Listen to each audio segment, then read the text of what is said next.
Following program is sponsored by Adams Financial Concepts.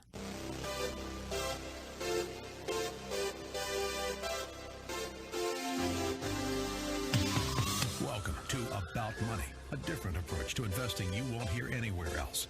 Your host, Mike Adams, is a registered investment advisor and works with investment portfolios exceeding over $100,000 in net worth and has a proven track record of managing long-term investments, surpassing the markets in the long term.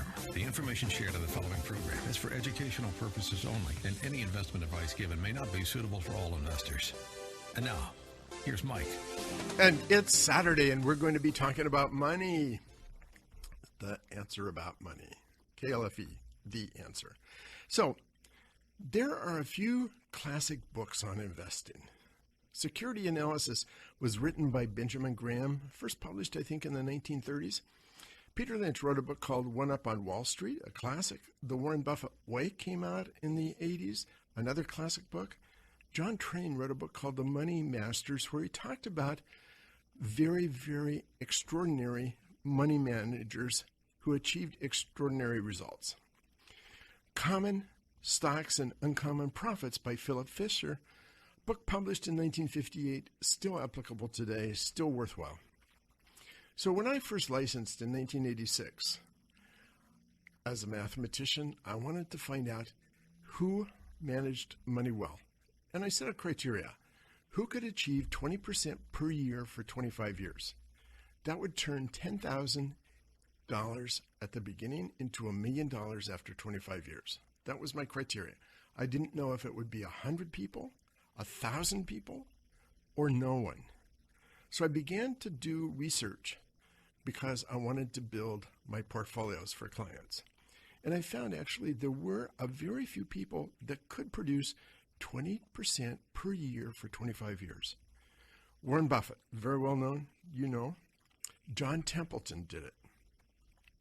Roe Price, the founder of T. Rowe Price Funds. Peter Lynch did it for 17 years. And then there was Philip Fisher, the guy who wrote that book, Common Stocks and Uncommon Profits. And his book gave great insights into picking stocks and managing a portfolio. Chapter 3, for example, said 15 points to look for in a common stock. And he spelled it out, 15 different things to look for. Didn't have to have all 15, but these were characteristics of a common stock, which he looked at, and Warren Buffett came to say Fisher was one of the people who had a great impact on his investment style.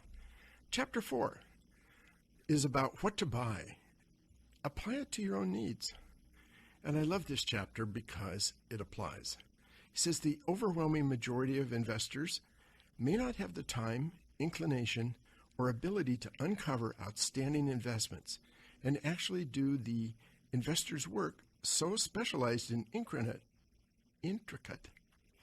There is no more reason there should be to us selecting a lawyer, doctor, architect, or he should be his own lawyer, doctor, architect, or automobile mechanic. That's what he had to say. But he went on to say, in the investment advisor case, the financial advisor, there's a scoreboard that after enough time has elapsed would pretty much reflect that financial advisor's investment skill. And you know, I do publish my results, and the results are very good. So, you know, we look at the composite of all my client accounts and our results at the end of quarter 3. We grew 100,000 to 588,000 from the bottom of the market in 2009. Standard & Poor's grew to 462,000. Index funds, even less than Standard & Poor's. We publish. Most financial advisors don't. I wonder why not. But anyway, back to the book. Chapter 5 is when to buy. Chapter 6, if Chapter 5 was when to buy, Chapter 6 is when to sell. Chapter 7 is the hullabaloo about dividends. And I wonder today if Philip Fisher was alive, if he would be saying the hullabaloo about value stocks. There's a lot of talk about value stocks. There are real questions as to whether it works. Chapter 8 was about 5 don'ts, and Chapter 9, 5 more don'ts. And then he goes on to spend the next 6 chapters talking about conservative investors sleep well. And he finishes with 5 chapters on developing an investment philosophy. That was Philip Fisher, one of the greatest investors of the late 20th century. Had a return 20 years of producing, or 25 years, over 25 years of producing better than 20% per year. Now, Philip Fisher is no longer with us. He died a couple of years ago, 2004. But Philip Fisher had 3 children, one of whom has been making the news in the last couple of weeks, Kenneth Fisher. Ken Fisher has built a multi-billion-dollar empire.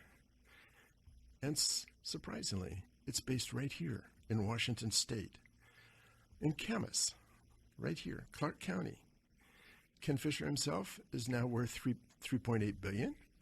He manages $67 billion worth of private clients and $35 billion in institutional money, or at least he did until recently.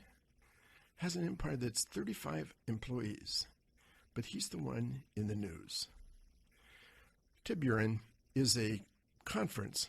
It's exclusive. It's by invitation only. They invite the CEOs of banks, brokerages, insurance companies, and investment management firms to talk about what goes on in their industries and what's coming, what they should be concerned about, and what they should be planning for. And Ken Fisher was one of the speakers. He was one. He's been banned because he started talking about genitalia. He said getting clients is like getting into a girl's pants. And he made comments that other attendees who were signed to a non-disclosure agreement actually found not only offensive, but actually relayed that to news organizations. You know, that was Ken Fisher and what he had to say.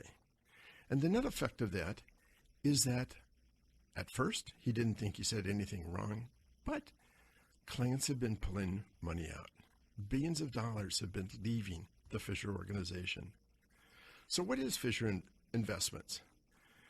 Ken Fisher, the son of Philip Fisher, founded Fisher Investments in 1979.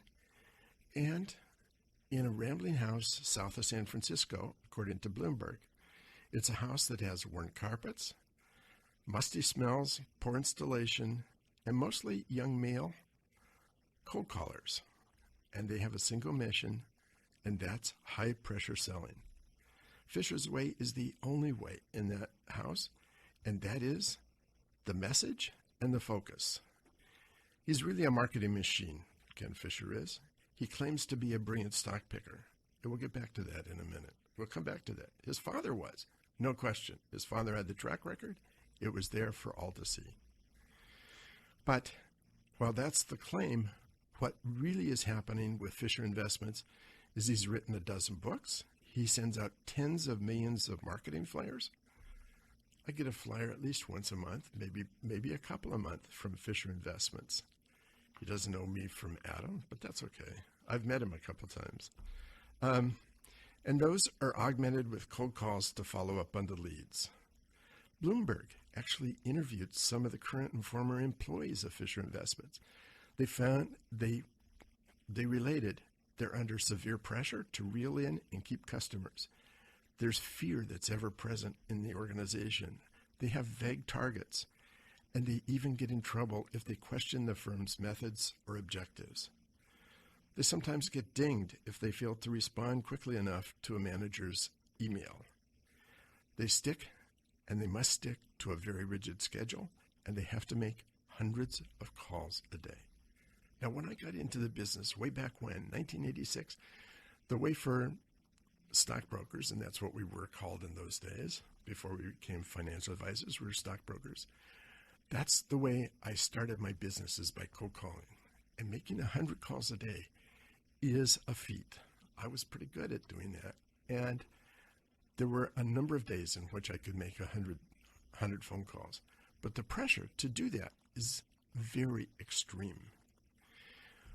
And on the investment side, I said that Ken Fisher prides himself as saying he is a stock picker. Philip Fisher was. And Philip Fisher produced the results. But Ken Fisher and 4 other men do all the stock picking, and even though they said he's not going to do any public speaking anymore, they're going to maintain the same process. So the public information is limited about how they do actually perform, but we know from some of the published things, the Burisma Total Return Fund produced less than half the Standard & Poor's 500 index. Not the total return index, but just the Standard & Poor's for 10 years prior to it being liquidated. The global return strategy is returning about 0.5% better than the index, they say, but the fact is it's trailed the index in total since 2009. That's the investment counselors and investment funds that Fisher is running. How do they actually do? We don't really know. They don't publish all that. Their callers, their financial counselors, work from talking points, and when a client calls about volatility or questions, they have a script that they talk from. We're coming to a commercial break. Don't go away, because I want to finish this off.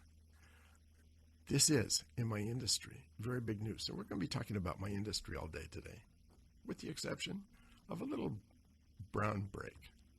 Don't go away. We'll be back to talk a little bit about wine.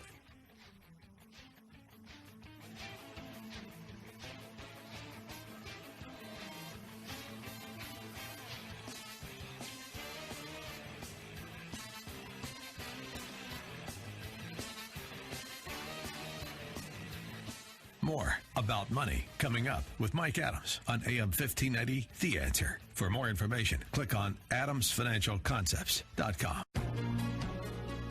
About Money continues. Remember the website, adamsfinancialconcepts.com. Here's Mike. So I've been talking about Fisher Investments. Philip Fisher was one of the extraordinary stock pickers of the 20th century. He achieved better than a 20% per year return on the average for over 25 years. He could turn $10,000 into $1 million. That's what 20% per year does. You know, if you look at my track record, it's not quite there. I think we're around 16.8. But, you know, the fact is, actually 16.95 as of the end of the third quarter. You know, he was extraordinary. Philip Fisher, his book, great insight into what goes on. Ken Fisher, on the other hand, what we see from what he's done doesn't quite compare to what his father did. And when clients call up with questions, their financial people have talking points. And even with the questions about what Fisher said, his off-color remarks, the talking points are that they're taken out of context and they've been blown out of proportion by the media. Somehow, when you take a quote about getting clients is like trying to get into a girl's pants, I don't think there's any way to take that out of context. Not any of the other comments that he made either. And not only that, that was at the Tiburon conference, but since then, a lot of people have come forward with a lot of other comments he's made at other times, but that's neither here nor there. The thing is, he's not doing any public speaking anymore, so you won't hear from him doing that. But he and 4 men are still determining and maintaining their stock picking. And the process, the quote today, or the quote this week that came out, and they talked about him not doing any more public speaking, the comment was, the process will remain the same. The process is that their counselors are driven to delve into customers' personal lives. They want to know if you know any public figures. They want to know if you know any journalists. Do you know any national or local politicians? Do you know other financial professionals? Who are the attorneys that you know? Those are just some of the required questions. I don't ask any of those questions when I'm bringing a client in. I'm not interested in knowing who they know. I'm interested in knowing what they expect. And perhaps there's no better way to finish this segment than talking about some of the geographic locations that are actually off limits for them to prospect, off limits for them to get any clients from, because they've defined certain locations where if a client lives in those locations, they do not want that person as a client. Those are physical locations. And perhaps the most interesting one is Clark County, Washington. Clark County, Washington. That's where Camus is. Why? Because Ken Fisher does not want to run into any of his own clients. Why would you not want to run into your own clients? You can answer that question. You know, you don't need to be a rocket scientist to figure that out. Anyway, it's big in the news. That's Ken Fisher. We're going to leave that alone. I've got a special guest today. I want to also tell you that we're going to come back and we're going to talk more about stocks and investing later in the program. But for right now, I want to introduce my guest. It's Andrew Brown of Precept Wines. Welcome to the program, Andrew. Great to be here. So why don't we start with your background? And you have a very interesting background that goes back to your grandfather. So why don't we start there? All right. Little bit of background myself. Born in Cleveland, Ohio. My dad, a physician. We ended up living in Key West, Florida during the Vietnam War for 2 years while he was in the Navy. So I'm actually a Florida beach bum, but then we moved to Spokane, Washington, where he started his practice, and I've been a Washingtonian ever since. But it really starts in Ohio, where my dad was raised, and my grandfather, who was my hero, and William Bittner Brown really has been the backbone to why I am who I am today in this business and the way that I go about my business. Your conversations about Ken Fisher, that would not fit with William Bittner Brown. He was a man of integrity. He was a man that was well respected in his community. He was a civic leader. But most importantly, he was my grandfather. And I think as we grow up and as we get to know adults more, we realize where the wrinkles are and the warts are, and maybe the respect level goes down. And for me, with my grandfather, it only went up. And Bittner was a child of a really tough time in America. And he ended up going to college in his hometown of Wittenberg University in Springfield, Ohio. He was accepted to the Harvard Law School. But instead of going straight to Harvard, he decided to get on a boat and go to the University of Bordeaux for a year. And that's where he fell in love with wine. And he made a lot of lifelong friends, and he fell in love with the language. So he goes back to Harvard, meets my grandma there. She was a Wellesley girl. They get married, and they go to New York City for his first law firm. They lasted there for about 2 years, and they decided, hey, we're going to raise kids, and we want to go back to Ohio. My grandma was from Toledo. My grandfather was from Springfield, and so they go to Springfield, Ohio, to start their law practice. And then what happens? World War II comes along.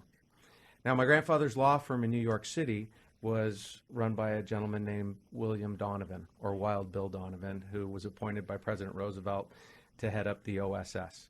And so my grandfather became a member of the OSS. He worked out of London, and then he was in France, and he was in some other countries. He actually stayed through the war, and he was on the Iberian Peninsula to make sure that due process was handled to the Nazis who were trying to escape. He was an attorney by law, and he had high morals and a high vision, and he actually was recruited back by the CIA during the Korean War to go and spend time there. So I could go on and on about my grandfather. I'm sure obviously. you could. But now let's talk about you. Yeah. And how did you get into wine? Well, really, I would go back to Springfield in the summers, and the first thing that I ever tasted wine was from my grandfather. He loved Bordeaux Reds, and he would pour a little bit in a glass for me, and then he would fill it up with some water, and he would tell me that during the war, he didn't know where he was going to be sleeping, probably in a barn, but he knew that the farmer would go find some cheese and some bread and a little bit of wine. And they knew that every night. And so it was one of those things that kept him going every day. was that they were going to go to that next farmhouse and they were going to get some bread, cheese, and some wine. So And- those kind of stories really hit it for me. And for the children in France, they do start them out with a little bit of wine and water.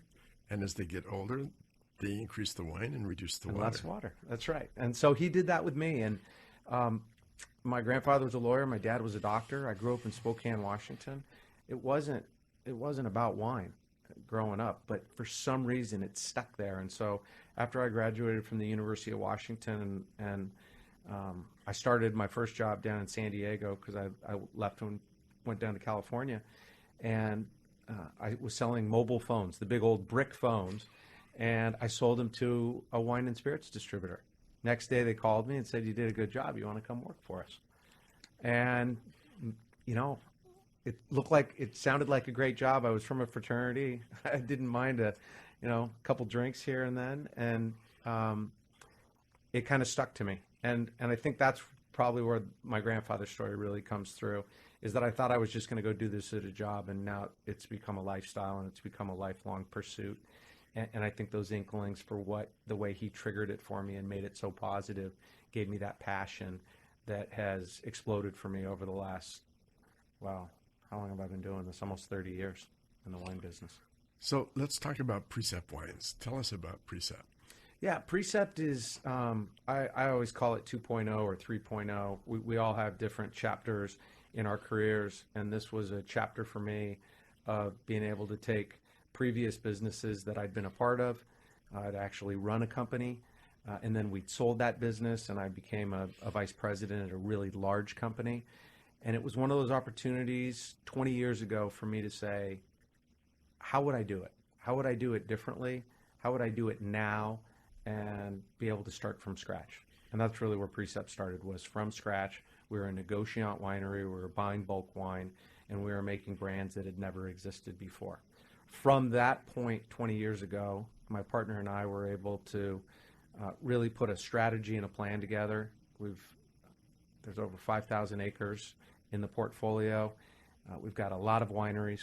The business has gone incredibly well. But I think most importantly is that we built a culture, and the culture really started, again, I go back to my grandfather, but my grandfather in the foundation and the thoughts and ideas of how to treat people and how to work with people and how to take people and allow them to be their very best individually and as teams. And that's really what's been the difference for Precept. We make wine, and I think we make really good wine, and we have a lot of beautiful brands and wineries, but it's the people that are the heart and soul of the organization.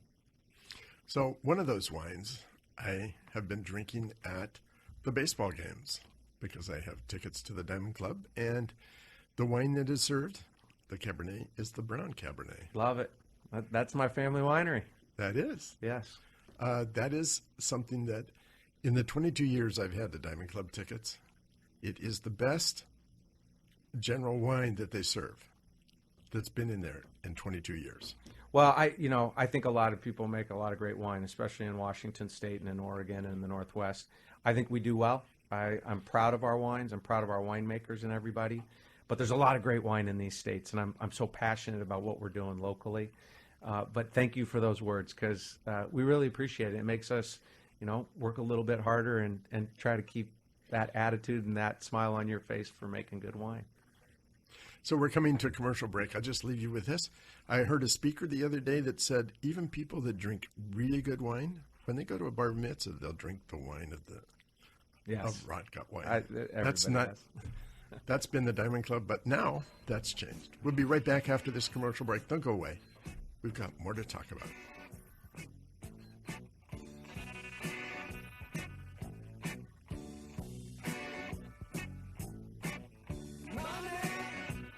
More about money coming up with Mike Adams on AM 1590, The Answer. For more information, click on adamsfinancialconcepts.com. About Money continues. Remember the website, adamsfinancialconcepts.com. Here's Mike. So I'm here with Andrew Brown of Precept Wine. And so you're not a winemaker. That's unusual for somebody that's producing wine. Tell us about that. I'm not. I don't know what I am. Maybe I'm a person that really, I guess what I would hope to be known as a culture person, is that I believe in building a culture and a group of teams. We call them villages at our company because we've got wineries and we've got vineyards, and so we allow these people to really work together. And my whole thing is, maybe it's like a general manager of a sporting team, is you want to put the best players out on the field that you possibly can. So we have great viticulturists that grow the grapes, and we have great winemakers that make the wine, and we have great operations people that go and take that package from the marketing team and the branding team, and they put it all together, and they bottle it correctly so the label's on straight, and the wine gets filled up right, and they put the right wine in the bottle with the right vintage, and everything gets put into a temperature-controlled warehouse so that when you show up at your local grocery store or restaurant, it's going to be a great product. And when that 2016 Cabernet gets opened at your house or gets opened at a baseball game or at a restaurant, it's going to taste the same. It's going to be a great wine, and qualitatively, it's going to happen. And to me, that's about villages. That's about the teams. It's not one single person. But your question was more about, I'm not a winemaker, and I'm not. I'm a person that likes to go out and tell stories and talk about what we do and make sure that the team believes in our vision and our mission, and that they're empowered by me to do the best job that they possibly can. But I definitely wouldn't drink wine if I made it. But what you said, maybe the sports analogy is a real analogy, because you can have great players and a bad manager and not win anything. You can start with great fruit and a bad winemaker, and you end up with bad wine. Yes. If you have a great winemaker and bad fruit, you never get a good wine. So you have to have both good fruit and a good winemaker.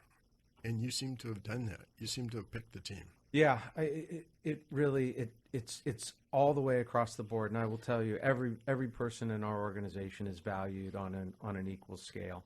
You got to grow the grapes right. You can't bring inferior grapes into a winery. And then once they're there, you don't want to screw them up. You want to try to make them better, but you definitely don't want to have them go the wrong direction. And it kind of goes that way all the way through. I love to talk about, I think a great example on winemaking is we have a white facility in Prosser, Washington.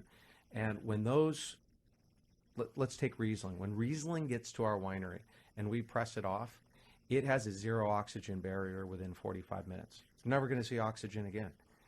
We make it fresh and clean, get it in the tank, get it in that stainless steel, and then get it away from oxygen. We don't want oxidized wines. We want real fruit, and you open it up out of the bottle, and you just taste that slice of pear or that grapefruit, and that's what we do. And I hats off to our team, because it is not only is it a passion and a love, but there's a science to this. These are scientists that are doing the right thing from a chemist standpoint to make sure that the products that we put in the bottle are exceptional and meet our team standard.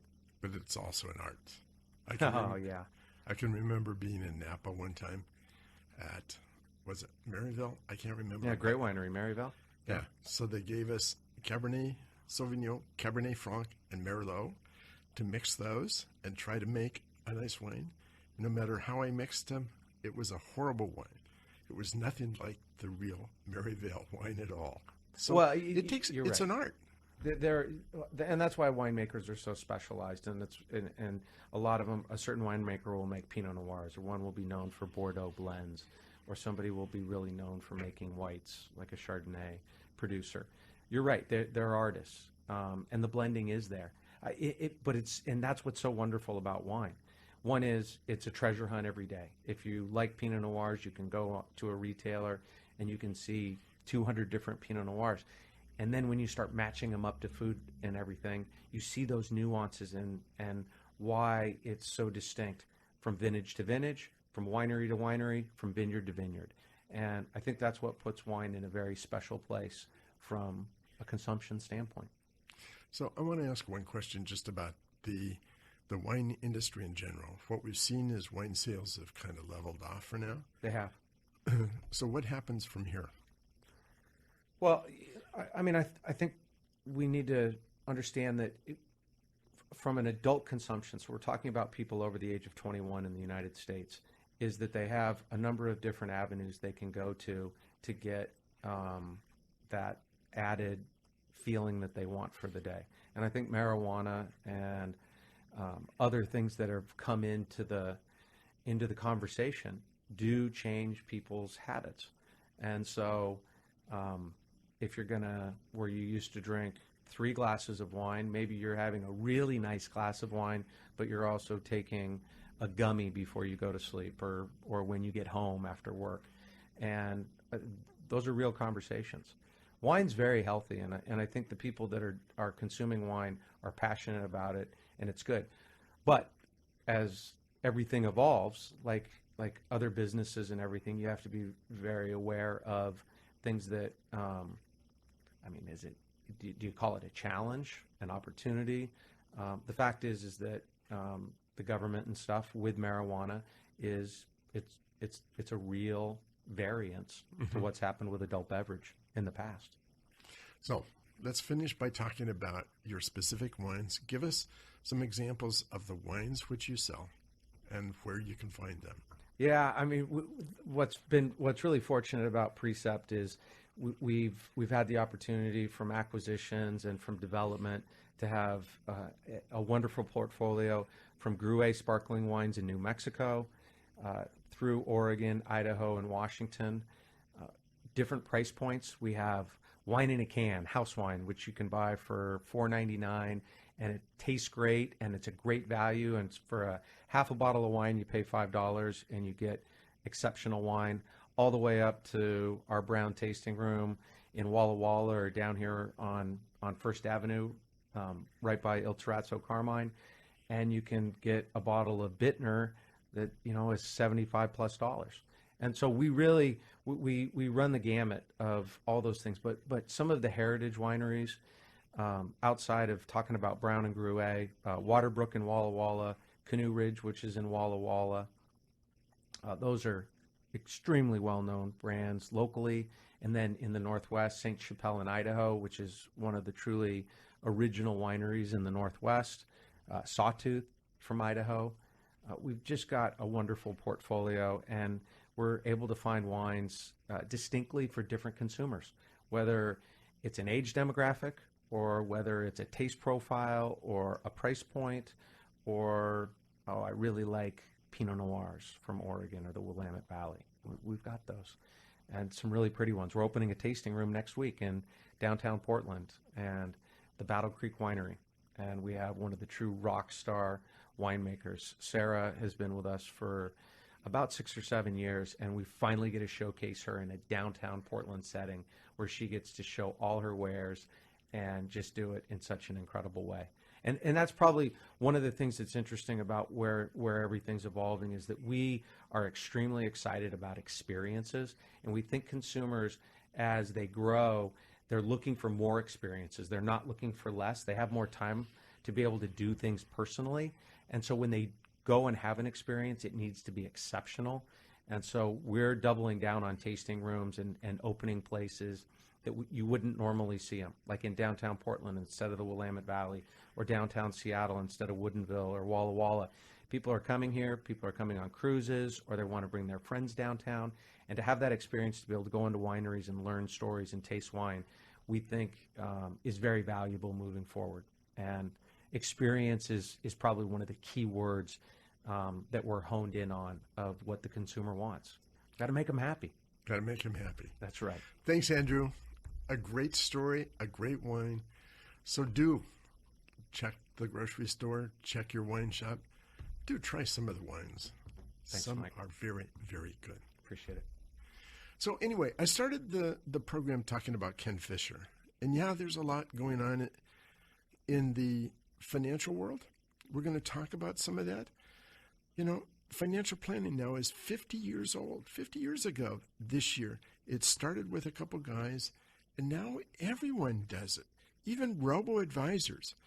Questions are, why pay 1% when a robo-advisor will charge 1/4% or even 1/10%? The big news is also the brokerage firms are not charging for trading if you meet certain criteria. How can brokerage firms not charge for trading? Because they make money in other ways. Index funds. In this last month, have surpassed actively managed funds. There's more assets invested in index funds than in actively managed funds. And what's happened in the advisory world? There was a Wall Street Journal article published back in August that talked about financial advisors finding side businesses where they can make extra fees. We're coming to a commercial break, and I'm going to talk about some of the things they're doing, including finding places to locate cremated ashes. Really? Financial advisors are doing that? Yeah. You got to listen to this. I'll be back right after the commercial break. If you're missing any part of this program or any of the other programs, you can find us on YouTube. You can find us on the website. We've got a lot to say. Keep listening. Keep hearing. Like us on Facebook. Like us on Twitter. And we'll be back right after this commercial break. Don't go away. Lots to cover.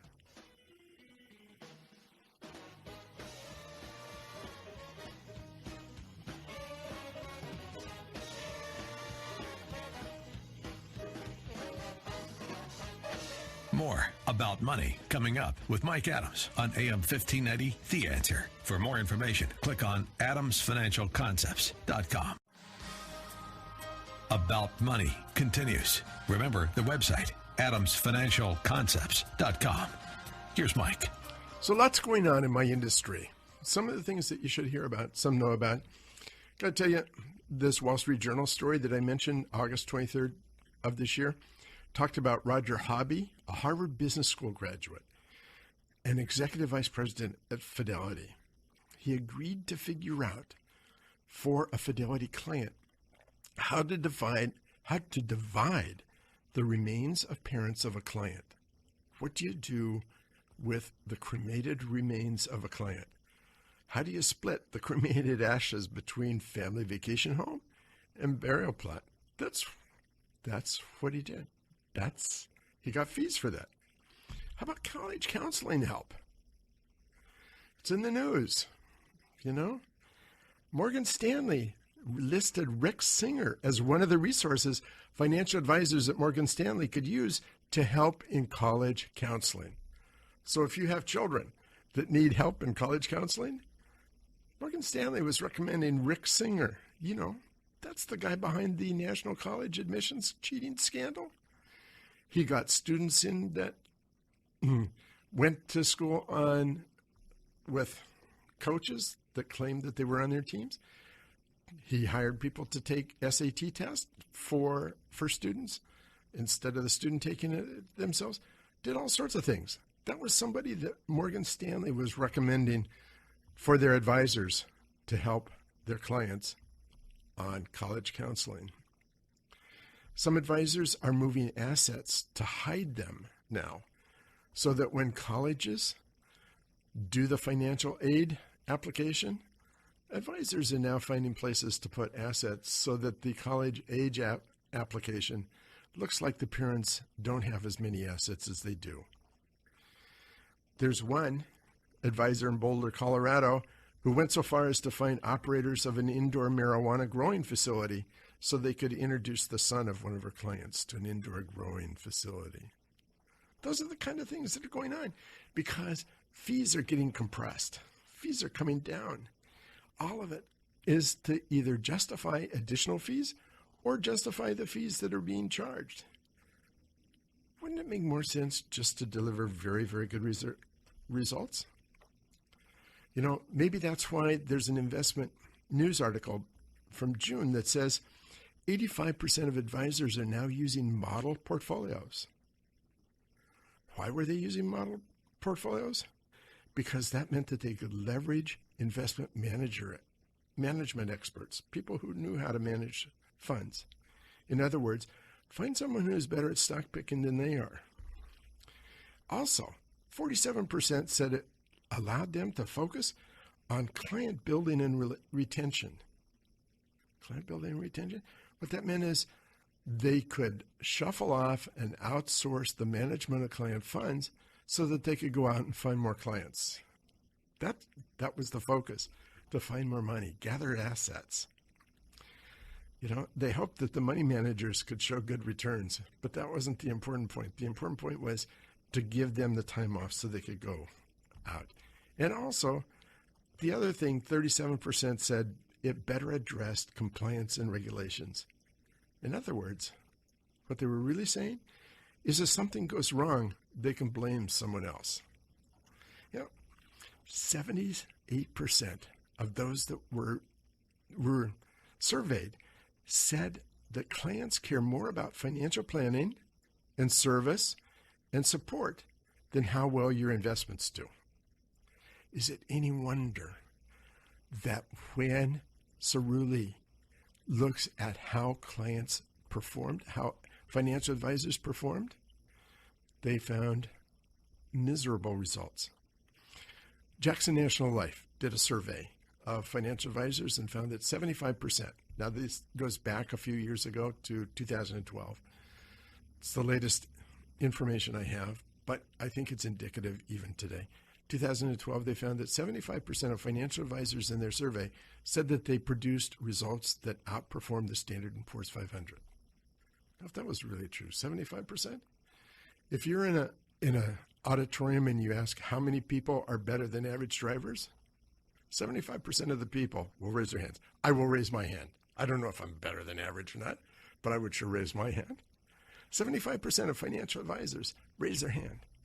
Cerulli and Associates did a study and looked at actual returns of financial advisors.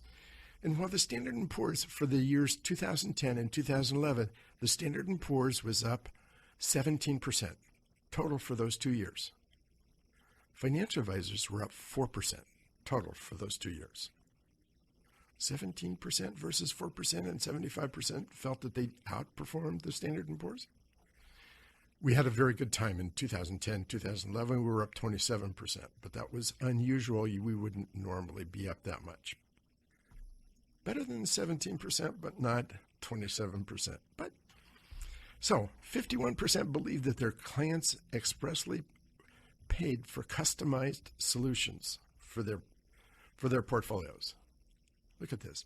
51% believed that their clients were paying their fees for customized solutions.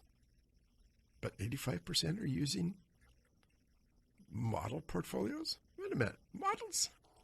If they're customized, how can they be models? Really? I build custom portfolios. If you look, I have maybe 140 different client portfolios, and I would be surprised if there were more than one or two that looked alike. Every time a client comes in, we talk about objectives, we talk about returns expected, we talk about risk tolerances, and I have a funny way of assessing risk tolerance, but that's another subject to begin with. So we look at risk tolerance, we look at objectives, and then I build a portfolio. And yes, there's only 16 to 18 total stocks in all my portfolios, and any 8 to 10 stocks in any one portfolio. But some stocks are only in conservative portfolios, some only in aggressive portfolios, some are in all portfolios, and the percentage divided up between a stock and a portfolio. In one portfolio, it might be 12%, and another portfolio, it might be 7%. It's all custom built to objectives and risk tolerances. It's not a model portfolio. 85% using model portfolios.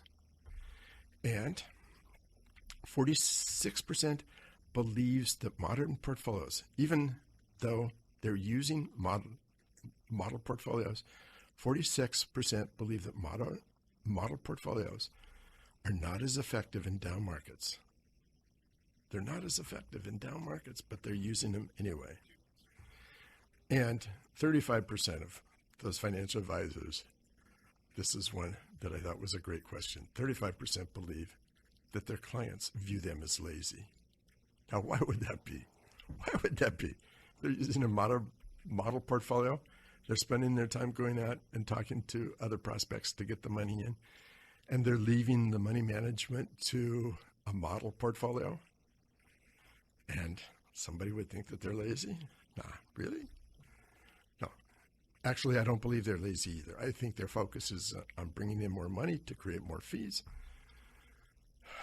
I would rather focus on seeing my clients perform and their clients very well and generate additional fees from that, rather than going out and spending a lot of time focusing on new clients. And yes, I do bring in new clients, and yes, I do focus there, and yes, I speak at the Money Show, and yes, I do some networking, but the focus is still back to the client and seeing the client has a portfolio that does very, very well.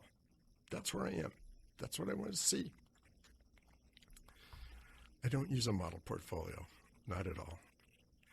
And I'm not doing outside things like determining where we're going to place cremated ashes. I'm not college counseling anyone. I focus on clients and seeing their performance do well. And that wraps us up today. Have a very good rest of the weekend and next week. And hopefully by the time we talk next time, the market will be up a lot more. We'll see. Until next Saturday.